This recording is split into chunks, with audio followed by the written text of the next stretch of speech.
believing in myself more. When I first got the email, you feel that I, I suppose I can call it like a gut punch, but you know that feeling where it's just like everything in you just sinks. And I realized that soon after I felt that, like almost immediately after I felt that, I was recognizing that I really kind of felt nothing about it. What I also started to notice is that when I did start to feel something else, it was more this I don't know if I'd qualify it specifically as anger. It was it was a resentment. It was sort of this resentment that's like, who are you to tell me no? And why am I giving away any sense of myself and my self value and my self worth? This like energy that was coming out of me, spewing out of me. That was it. And honestly, in that moment, like, after all of that fuck you came out, I was feeling just very on board with myself. Like, I was on board in a way that I hadn't been on board before. And I think I needed that. I think I've needed me to sort of be the one to be like, you know what? I see you and I want to know more. I want to support you. I value it tremendously. Let's work together. Almost like if I was my own sponsor, I'm my own investor. All of this, like, yes, yes, I'm your person. I'm the one here to support you. Let's fucking do this. It was new to me in a conscious sense. I have felt more than ever in the last couple days what normally has felt, I suppose, like busyness to me, sort of transformed into an energy that it felt, and the only way I can describe it is it felt like activity. Like it felt like the atmosphere around me was full, vibrant with this potentiality that's just like, here is everything that you can, it felt so active in potential that, but yet at the same time, I was sitting in a calm. It was like I was sitting in a place not of busyness where you feel like you have so much to do or so much going on. This was more like I am in a state of peace and calm and serenity within this excitement, within this like potential, like ocean of potentiality, and saying, I'm here for you, I believe in you with everything that I am. YouTube. Something that I've been circulating around for a long time, but every time I've moved in that direction, almost instantly, I've had that blockage. I can feel it like it's I'm coming up against a wall and do not pass. And it's felt like that for so long.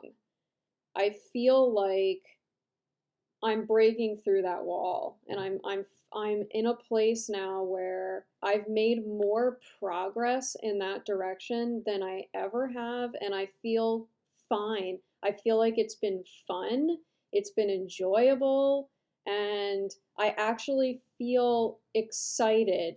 I've had this conversation with myself, and this is actually part of the kind of gradual coming to terms, in a sense, with this direction, is because YouTube is just like these other platforms in the sense that you're, in a way, making your data available to this platform that, has other intentions. The relationship that I have with YouTube is, I'm sure, different than a lot of other, like, I've seen so many videos where people have been on YouTube for a while, and the way that they're being treated, or the way that they're watching their channels be either censored, or somehow they're questioning whether the algorithm is directing people away from their channel. I mean, this stuff does happen. I'm not, blind to it.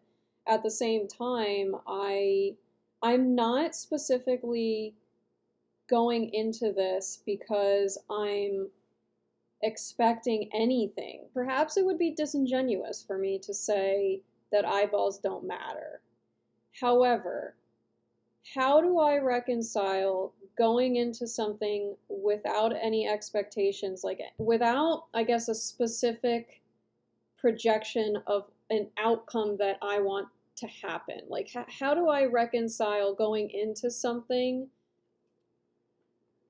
So, what I'm finding interesting about this recording as I'm sitting here editing it is that I'm recognizing, first of all, that, in just listening to myself, I'm thinking, well, it's interesting because the way I'm talking about the relationship I have with YouTube is slightly different than how I articulated that in the post, the first post I made with the very long 3-hour video. And so that started, getting the works going. And I thought to myself, well, I guess that makes sense because this recording here was several days before that post, that finalized sort of publication. And so in that time frame between this recording and that post, I had a relative, I suppose what I would qualify as an epiphany of sorts, that really felt like a confirmation within myself, really felt correct, really felt sort of accurate for me, because it sort of took me out of the picture and felt like it was just about this aspect of life, of being, of existence, of experience that is so beyond the egoic sense of self. And that felt really relieving at the time. It felt really good.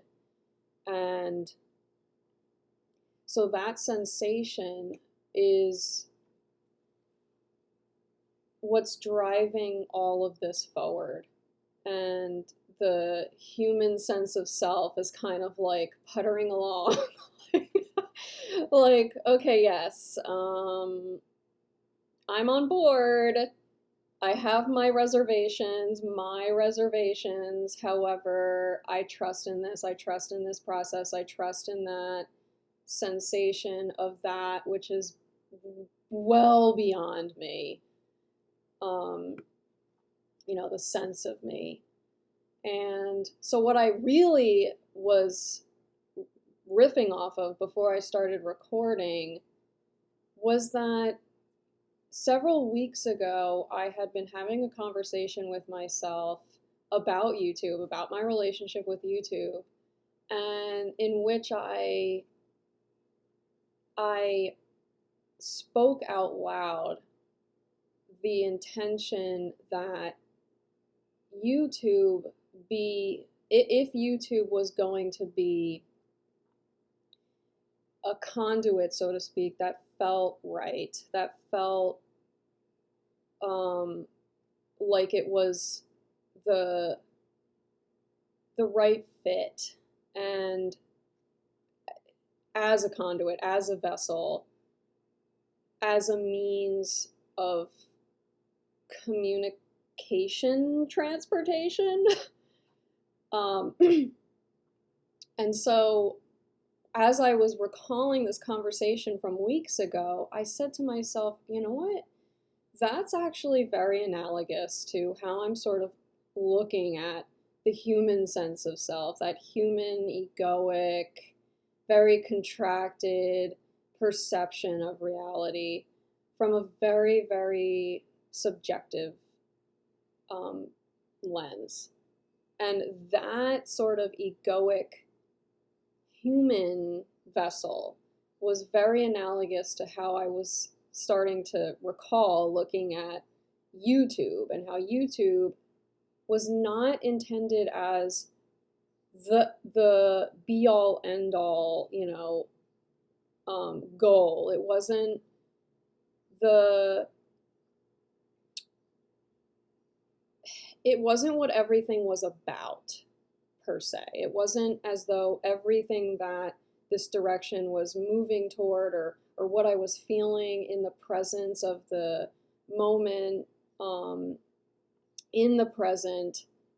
It's not as though that was all about YouTube and everything rested on the the story of the relationship with YouTube, so to speak. And I sort of was like, there's an analogy here to the human sense of the ego, in that the human ego has its own story, if you will. It has its own validity. It has a sense of meaning. However, it is one dimension in a infinitely multi-dimensional reality experience. And so I was just like, oh, okay, wow, interesting. There's an analogy here between how I was viewing YouTube, the relationship with YouTube, not resting dependency and reliance and all meaning in an absolute sense on YouTube as the be all end all. YouTube is sort of, I don't know if byproduct necessarily sounds fully accurate, but it's sort of a piece of the whole. It's not the whole. What I seem to be really troubled by, and I guess I haven't quite processed through this enough, and I don't know that I've really ever asked myself this question, but this question around, I know in myself that there is value. So it goes to the self value. There's something that we intrinsically all share in that sense of value. We are all intrinsically of value. I know that cognitively, and I know that empathically in relationship, and I know that in an embodied sense in my body. I feel that value. And yet, even with all that awareness, I seem to find it really difficult to acknowledge it to someone else, to actually advocate for it, to actually say, I am valuable, I am of value, and not only that, but I have something of value to share. That seems to me to be very challenging, and to actually move in a direction that also doesn't have a problem so much with that articulation and that expression. It's like I hamper myself and I dampen myself because it feels selfish is not the word, maybe like egotistical. There's just this feeling of like, why am I making this about like the value that like, why do I feel a need to share that? Why do I feel a need to share that I have value? Why can't I just do the thing without feeling like I'm uh, I'm egotistically uh, in a hierarchical sense offering something that you don't already have. I almost feel like, and this is a very historically cultural thing. This is something that we've all sort of inherited as part of our culture. It's this almost default automated operating system where we look to we extract from the environment what we perceive as valuable so that we can commoditize it and sell it for our personal gain. So that, in a way, is part of, I think, how I'm relating to what's happening here, is that I'm almost looking at this environment this inspirational landscape as this is all unconscious, like it's been subconscious, not something I've intentionally, which is why there's been an irreconcilability, is because there's this inner subconscious unknown part of me that's extracting from something that I perceive as very sacred. It is a very extremely sacred process that perhaps because of this cultural conditioned perception of the world, we immediately look to extract something from it for for value, but the way we value it is monetarily through this system. So I think I've been looking at this process, this landscape, which is sacred to me, and unknowingly thinking I need to extract value out of this, and also consciously not wanting that to be the case, not like wanting to shift away from that perception of reality, our relationship with reality, and like that the two just don't seem to be jiving. That's kind of been this internal conflict going on. So the question now is like, okay, I'm looking at this as sacred. I'm perceiving it as sacred, which I've never looked at it that way before. So now looking at it as sacred and knowing that its inherent value is grounded within myself, then what? This is all a lot about building that new, I don't even, new is so relative, but building on a perspective that is a shift toward a different reality than we're currently living. And a part of that is how we perceive and relate to value. And so I just had this really interesting secondary perception come through around this irreconcilability that I was feeling really strongly at the time of recording this content that I'm currently editing. And as I edit, I take notes on what is coming through. And what's interesting is as I was taking notes, I noticed that a different perception was coming through than the perception expressed at the time of that recording. And that I found that really quite alluring. So I continued to follow the rabbit down the hole. And what ultimately sort of came through is a lot of this segment from when I recorded that original content. That perception was largely about this cultural inheritance of a perception geared towards extraction. And the perception that came through just now is actually more perceiving value through infusion, injection. The rabbit hole that I went down, it kind of started because I was noticing myself in how I was talking, a sense of defensiveness where I was sort of talking about advocacy of value, of self-value, just advocacy of value in general, and why there's this perceived need to advocate at all rather than just live it confidently, embody it confidently. And so I started digging internally into this perception of need. And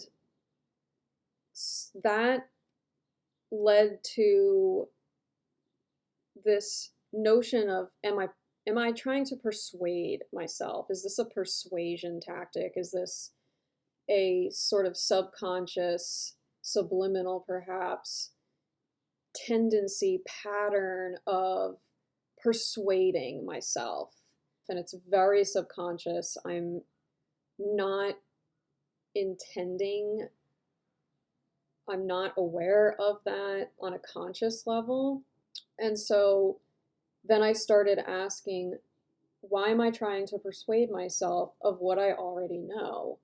Meaning, why am I trying to persuade myself that value exists here when I already internally know that in an embodied sense, in a centered, grounded sense of myself, there is felt awareness of that. So why is there that need to persuade myself of it at all?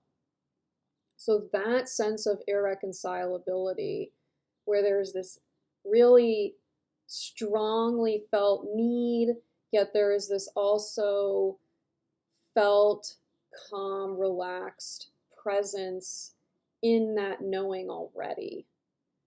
And so this sense of irreconcilability kind of led me to realize this contrast in, okay, here I'm sort of perceiving this extraction, this perception of value through extraction. And then there's this perhaps secondary, but, sort of two sides of the same coin, perception of value through infusion. So infusing that embodied knowingness with articulation, with that lived experience of it. So it's not so much that there is this discordant, not really fully, wholly integrated sense of value. There still is that kind of jarred feeling at odds. And so that infused, bonded, together wholeness. And I suppose there can still simultaneously be perception of value through extraction, in the sense of I see it, I'm aware of it. That in and of itself could be perceived as extraction. That defining, that act of defining, that act of conceptualizing, even that act of gripping on to that which has boundaries, that which has borders, that which is contained, so to speak. Simultaneously with perception of value through infusion, where it is lived, that wholeness is lived regardless of the containment, regardless of the definition perceived, there is the wholeness of being one. Let's get it going. Okay.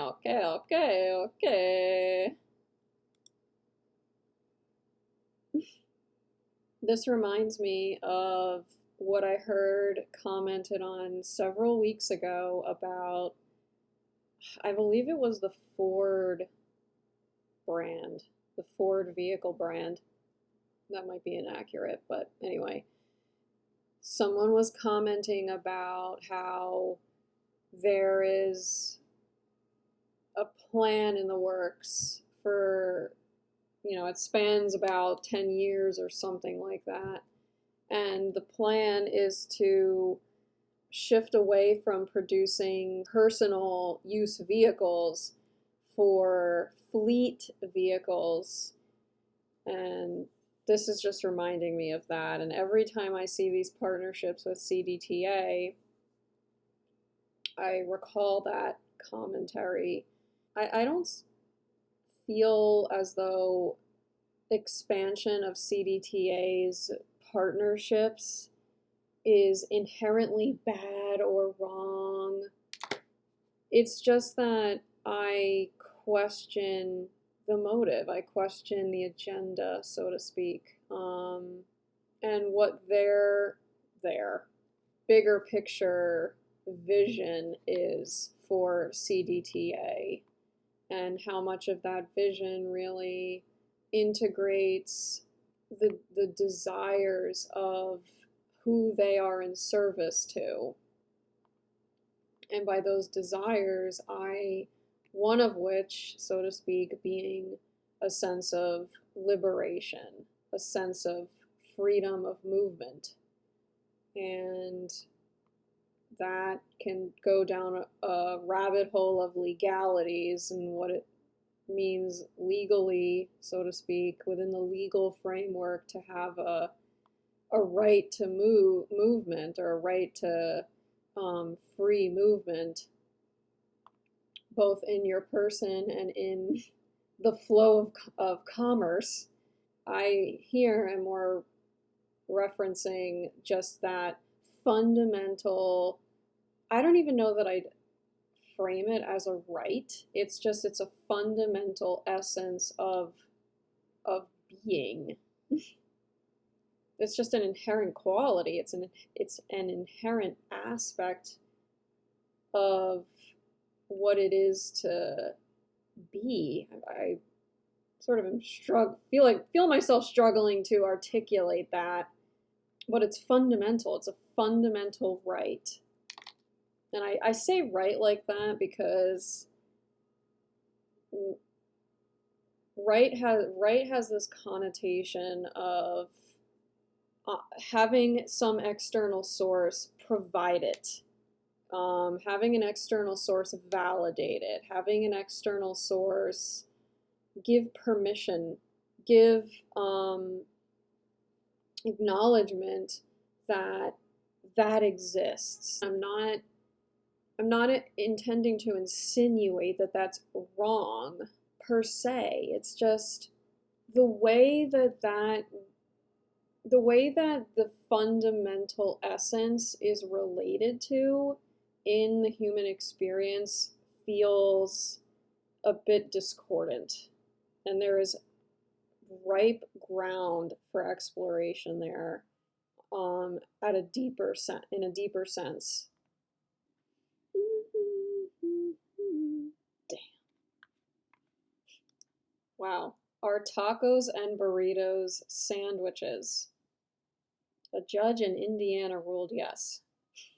I get this vibe of, and I'm not saying that this is necessarily conscious, but there is this tendency I've noticed to place focus on what I have done, what I have built, what I have experienced.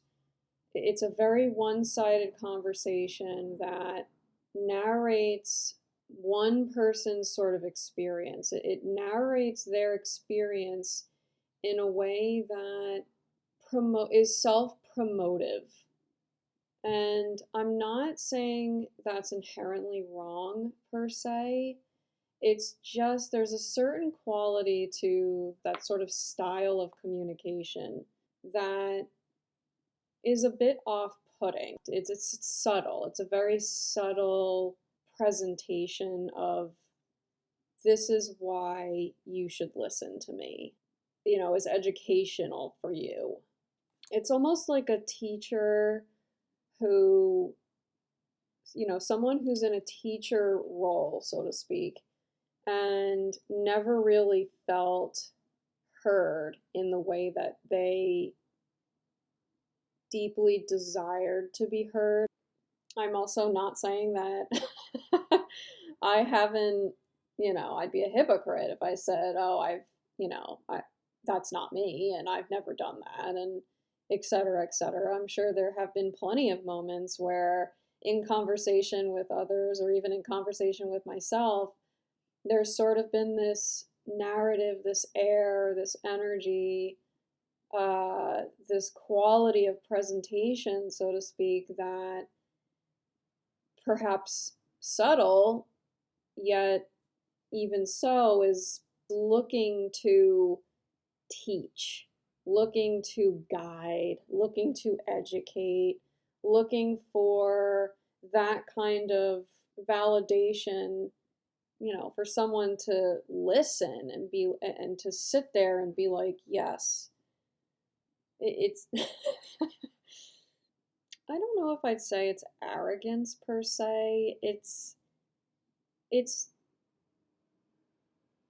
I mean there's a genuine like there's a desire to share gratitude for the insights and wisdom that has arisen from experiences.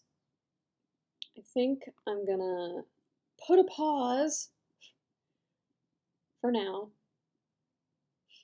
I'm sitting here continuing to riff off of this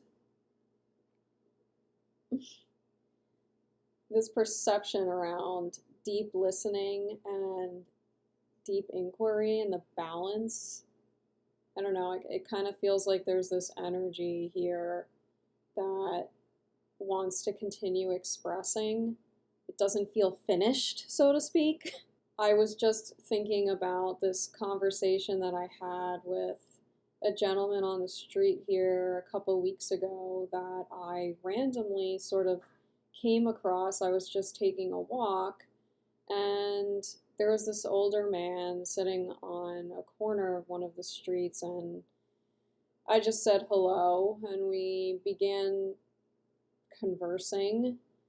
For the beginning half, I'd say, of the conversation, it was largely predominated by him telling me stories, talking about his life and experiences of his family.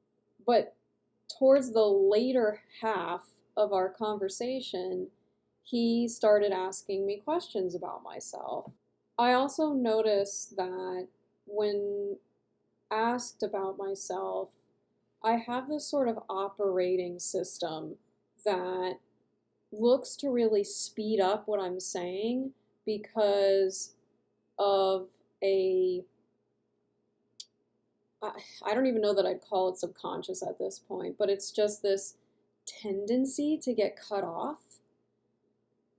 Perhaps that's why I enjoy and engage so much in conversation with myself, because I don't cut myself off. I mean, I guess to some degree I do.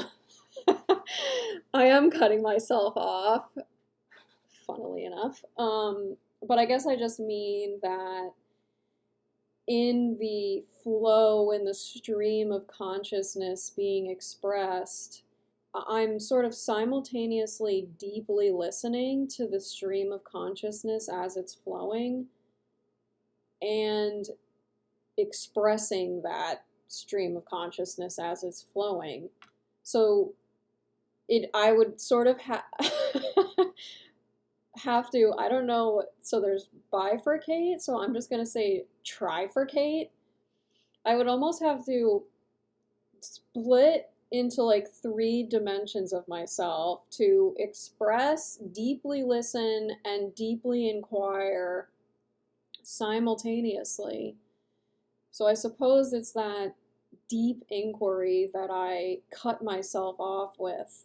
But anyway, I find this tendency in myself to speed up how I respond to inquiry, external inquiry, because of a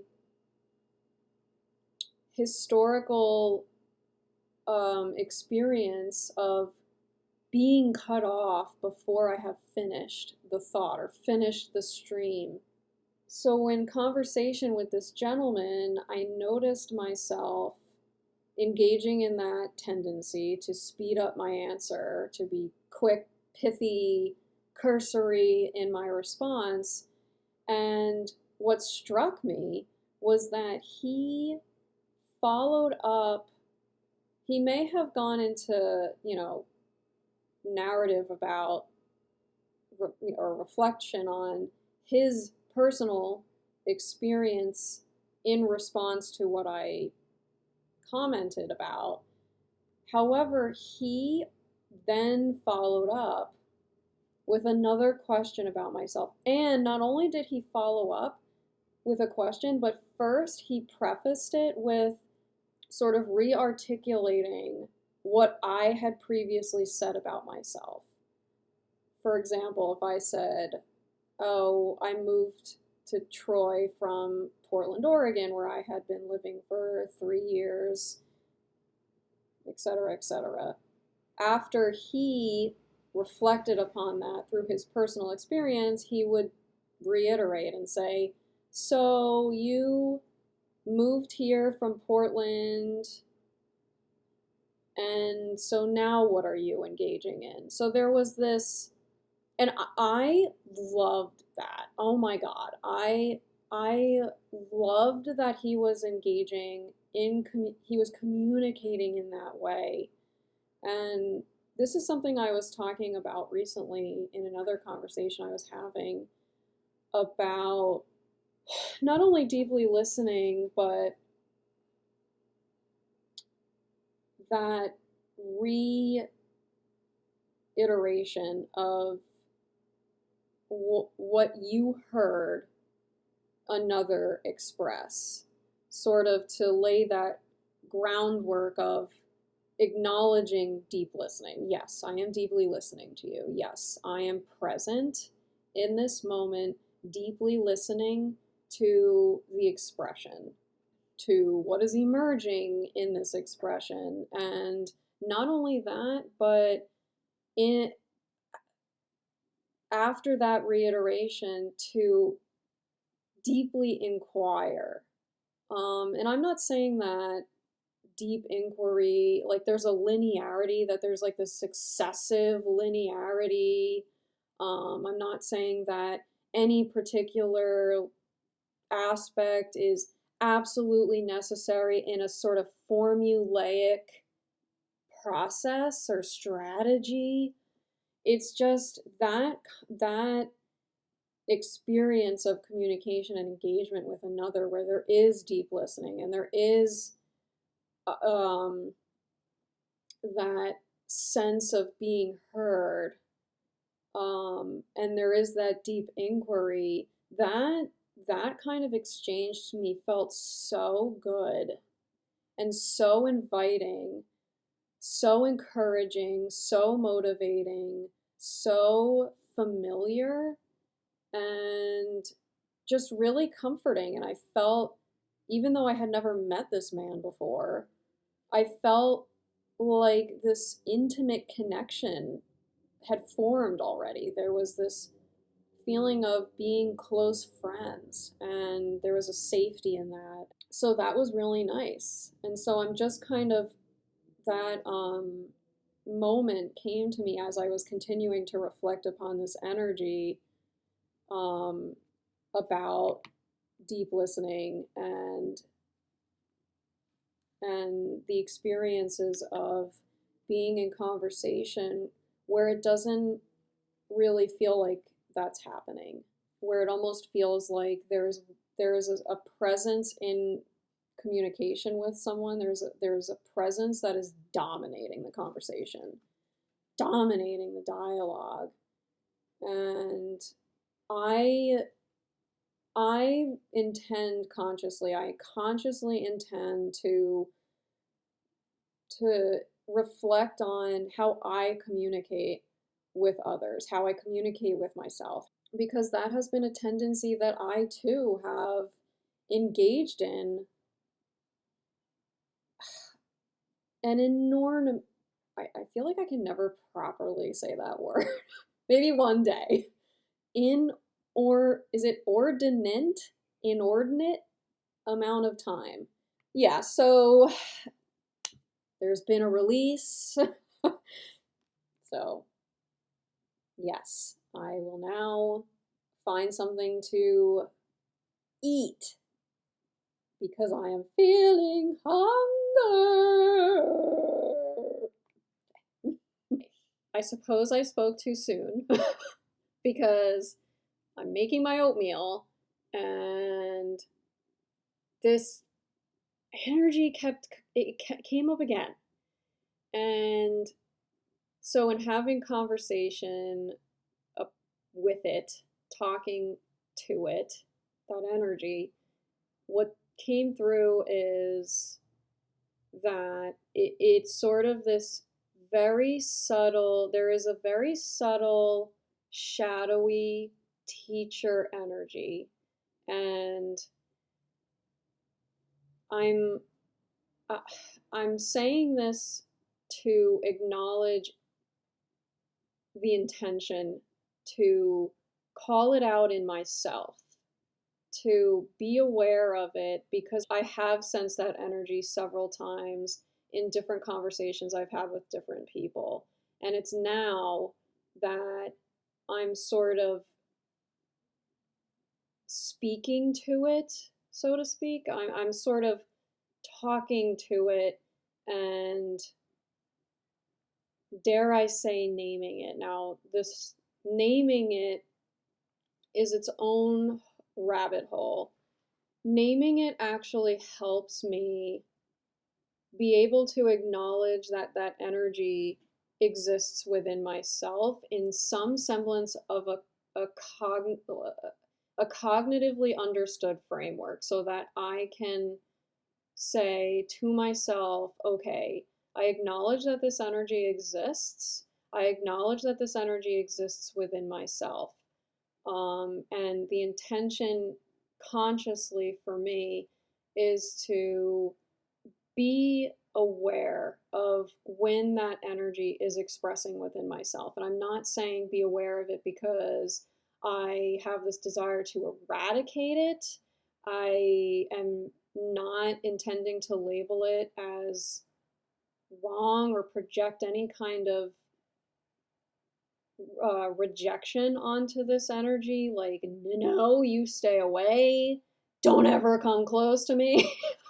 It's not like that. It's more of an integration process where it helps me acknowledge an energy, a pattern of energy, um, that I can consciously now become more aware of in myself for the purpose of integration, so that I can embrace that energy, um, into the wholeness of my being. So into the wholeness of the energetic field, so to speak, that exists, or that is experienced here, integrating that, bringing it into the fold, so to speak, in conscious awareness, so that I'm almost blown away. This is the kind of stuff to me.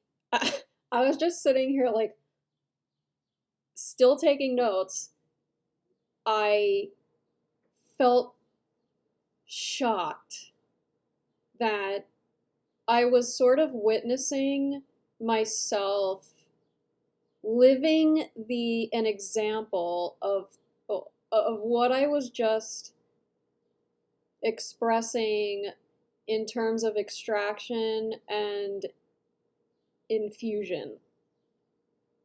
Because here I am, like a week ago, feeling this really intense energy to keep expressing that there was something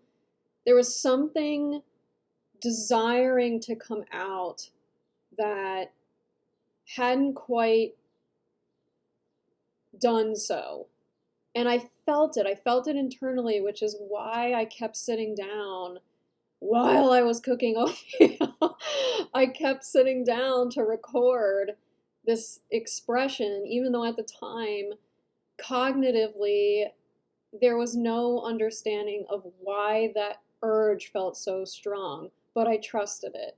And now, a week later, as I'm editing, this secondary stream has been coming through as I've been editing, and here I'm sitting towards the latter half of this compilation, and I'm just floored, because I'm just witnessing an example that I lived about a week ago playing out around extraction, in the sense of how I'm referring to naming something, giving it that sort of definition, giving it that kind of tangibility that the human aspect of the self has access to. And it's in that access that there is simultaneously this ability to integrate as a grander sort of expanded awareness, whole self, so to speak. And that's the infusion process, that sort of expansion and contraction, expansion and contraction, expansion and contraction, that breathing, the sort of source breathing life through this defining exercise of definition, exercise of defining pieces that then are infused sort of, I say back, but it's not so linear in that sense. It's just infusion as aware into, or as awareness, and that sort of oneness. It's like, yeah, really just, oh, man. I am trying not to curse because I sometimes have that tendency, but I just love it so much. That feeling when there's just that, like, oh, wow, okay, wow. It's not about rejecting it or resisting it in others, or rejecting or resisting it in myself, but being able to acknowledge with a bit of neutrality that energy in others and that energy in myself, to hear it when it speaks, to talk to it with understanding and appreciation and gratitude and trust and patience, that it's okay. And to acknowledge that in myself, and to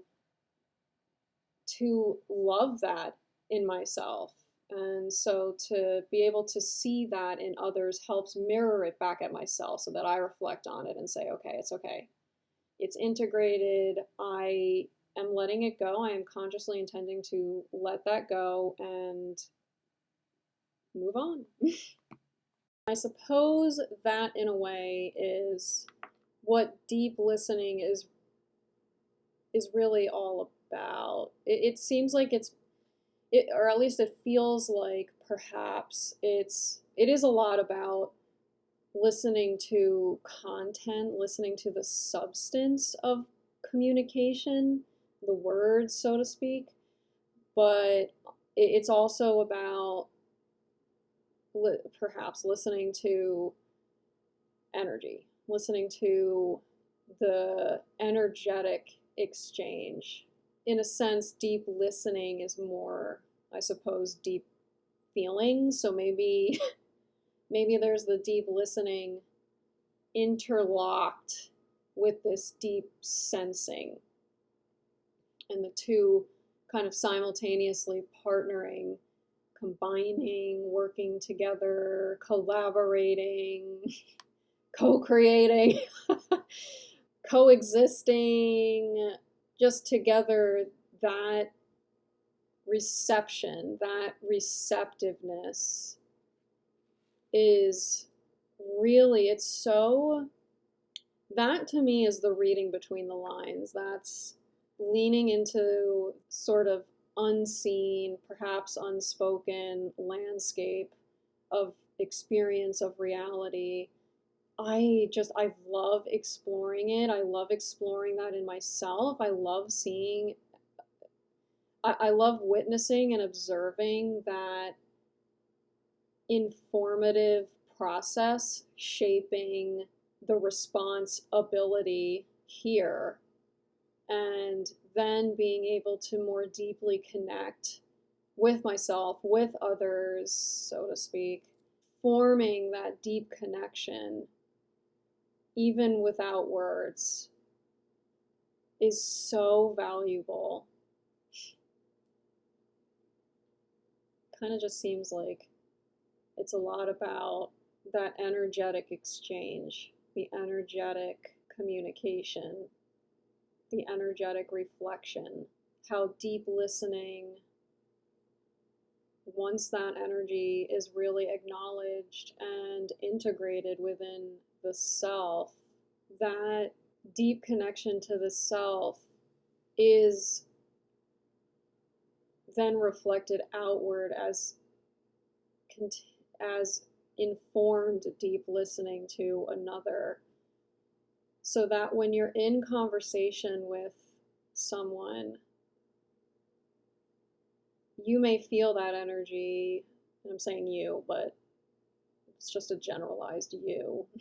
There may be that experience of that energy again, but it's not really something that, at least in my personal experience, I don't really feel this need to point it out in conversation. If I'm in conversation with someone and I'm sensing there to be, how does this want to be worded? I suppose there is a sense of centeredness, a centeredness grounded in peace, so that in communication there is an unbotheredness in whatever the expression is. Blah blah, I will probably edit this out. Or maybe not, I don't know, because she's cute. She's pretty cute, right, me?